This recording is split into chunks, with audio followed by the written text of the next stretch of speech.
Hello everyone, this is Ogre Boy, and I'm going to be doing my review for the 1994 film Wes Craven's New Nightmare. The movie is written and directed by Wes Craven, and in this movie, it takes place outside of the continuity of the Nightmare on Elm Street series. It's set in the real world, and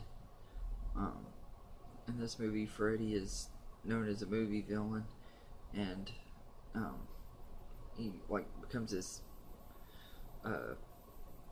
evil entity that is stalking the people who created the Nightmare on Elm Street movies, the actors and stuff like that, and everything. Mainly Heather Langenkamp and Wes Craven himself.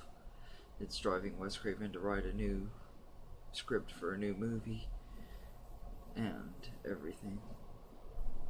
And Nancy and her son are terrorized by Freddy throughout most of the movie. Heather Langenkamp, and then towards the end of the movie, she has to play Nancy again to defeat Freddy. This is a pretty well-made movie, very interesting and well written. It's definitely one of the most original ones in the franchise, probably the second most original after the first one. And everything, and a lot of people have even said that the horror movie to real life thing kind of was like a stepping stone to Wes Craven's Scream, which came out a couple years later. And they've said that this one was kind of ahead of its time. The cast is really great in this. Heather Langenkamp plays herself, and then towards the end of it, she plays Nancy for a few minutes, and she's really good in this movie. She makes you believe that it's really her playing, or that it's really her, and everything. She does a good job playing herself.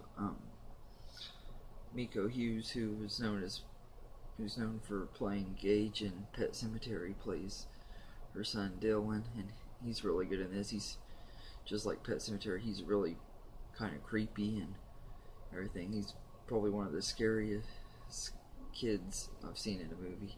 There's parts where he's really creepy, and his acting was just really good in this.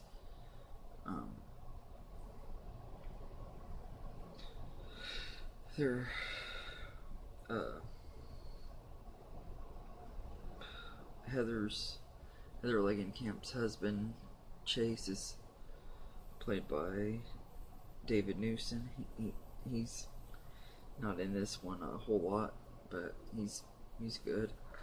And then a lot of the other cast members are like people playing themselves that have been involved in the movies, like producer Robert Shea, who produced all of the 6 Nightmare on Elm Street movies. He has a small appearance in this. Wes Craven himself is in this movie. I won't really say he's a cameo, because they show him quite a bit. He's like a really small supporting role and everything. And for being someone that's not really an actor, I thought he was really good in this movie. Robert Englund, of course, returns to play Freddy, and he also plays himself in this movie, and it really shows how good of an actor Robert Englund is, because I've seen him on interviews and stuff like that, and the way he talks and stuff as himself is just like you're watching him as himself, and then a little while later you see him as Freddy, and it's like, wow, this dude's just really good actor. And he's always been great as Freddy, but I think this is one where he was probably the most terrifying as Freddy. He's like the darkest and creepiest version we've had. I think even more over than the original version too. John Saxon is in this. He returns as he plays himself, and then he also returns as Lieutenant Thompson from the first and third movie. He's not in it a lot, but he's in there quite a bit. He actually plays a pretty decent part in there after Heather's husband dies. sorry, I keep calling her Nancy because that's what I'm used to calling her. He like goes to the park with her and he's trying to help her get through his death and everything, and he's just really, he does a really good job too. And there's cameos from, like, during the funeral scene of Heather's husband. You see in the background you can see some of the actors and actresses that were in the previous movies, like the guy that played Rod in the first movie, and the one that played Kristen, I think her name's Lisa Wilcox. She has a cameo in this, and or not Lisa Wilcox, that was the one that played Alice. I think she has a cameo in here too, though. But there's a lot of people that had cameos in this movie that are from previous Nightmare movies, that mainly in that funeral scene. I heard that they wanted to try to get Johnny Depp in here, but he wasn't able to do it. I think he was busy working on something else, and they couldn't get him because of his schedule. He said, I think he had said that he would have been happy to do it if he could have, but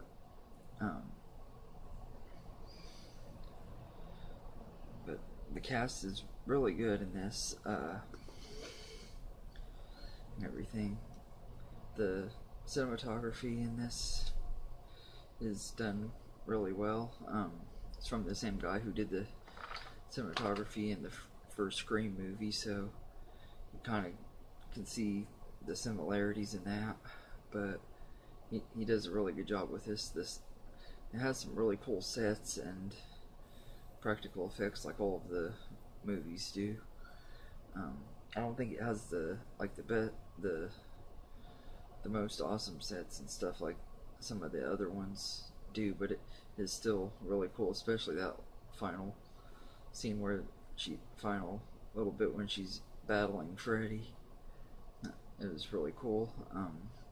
There's a lot of homages to the original Nightmare on Elm Street. I think this movie was actually being made because of as part of the 10th anniversary of the original movie at the time, and they do a lot of great homages to it, and I thought that was really cool.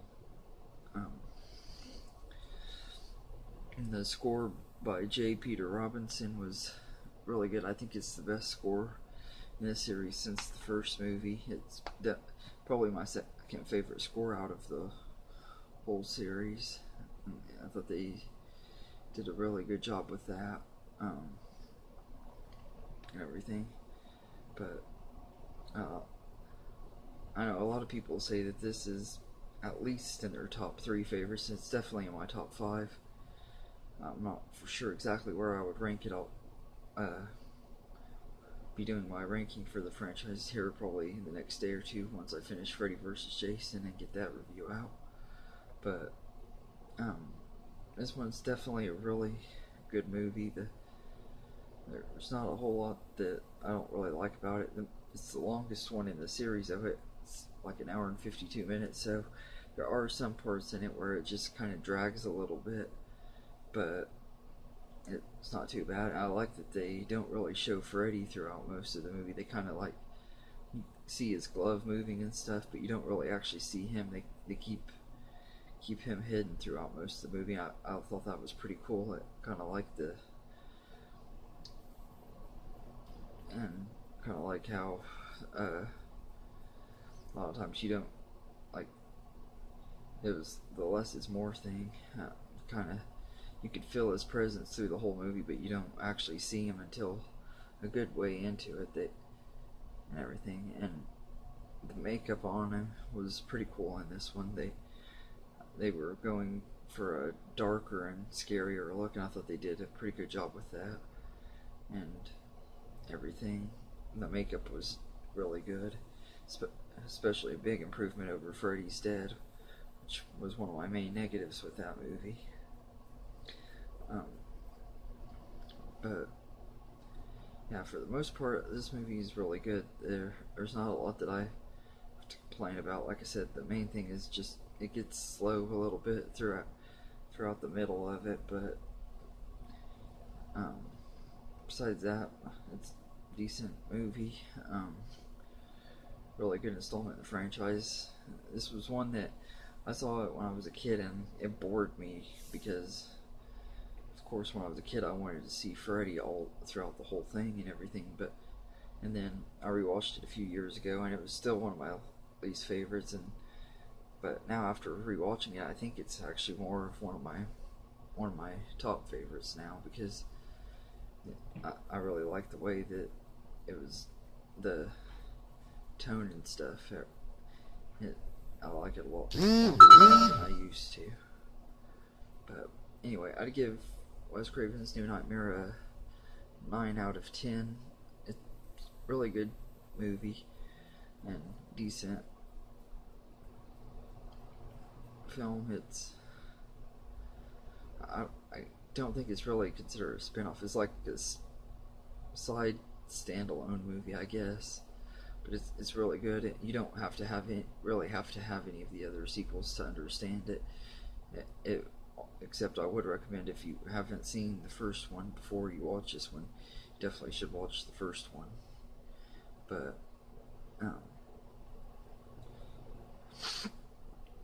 anyway, feel free to like and subscribe if you want, and let me know in the comments what you thought of this movie. Did you like it a lot, and